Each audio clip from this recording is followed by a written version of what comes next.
So yeah, we will let's add our slideshow and get started. So, setting the stage, right? People encounter the Green Party, right? They're excited to join the party. They're excited to work for change. We always tell people the first step is to find your local party, right? We're a bottom up party. So it really is, important that you try to start bottom up, right? You start with your local chapter. If you, get involved with them, if there is no local chapter, you look into the state chapters, right? And then we can talk about caucuses. You can look into caucuses and committees and things on the national level. Though I don't believe there's a way to get appointed to a committee if you don't have a state party. So, right. So Greens in general are a passionate group, right? We're excited. We want to change the world.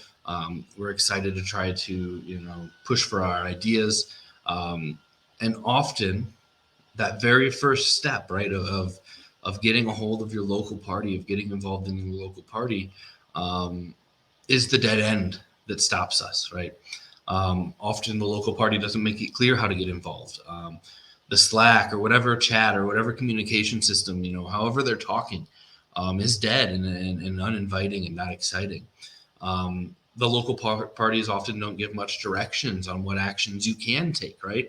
Or how to start a new organizing campaign. And another problem that I see a lot, right? Too many Green parties that on the local level only have a business meeting, right? And so people show up and they sit through a few hours of inside baseball and they never come back again, right? I've literally warned locals about this, right? Hey, I'm sending someone to you. Please don't run them off. And I've also, warned potential activists about this, where I've said, okay, so here's when your next local party meeting is. Be warned, it's probably going to be a relatively boring affair, but it's where you get your foot in the door, and then you can start moving things, right? So we often have a bottleneck, right? A dead end that happens at that local party. At that point, people are pushed into their state or even to national involvement, or just social media support, which isn't actively involved in the party really. And that's where it ends, right? If we're not talking to you locally, if we don't know each other in real life, it's really hard to get people more engaged and know how to engage people from both sides. It just creates a really rough situation for party growth. And as a bottom up party, we've got to grow bottom up, right? So the locals are our core. You have anything on that, Garrett?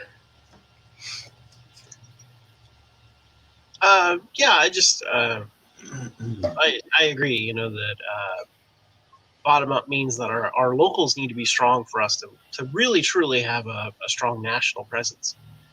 Because if we decide to do national projects, and that's not just running campaigns, such as running for president or whatever, but also just actions. If we want to do things like, a march for Medicare for all, or against war or something like that, it's really hard to say at a national level that we're going to do this if there aren't chapters that are well organized and can talk to their members and tell them, hey, we're going to meet on such and such day or whatever it is.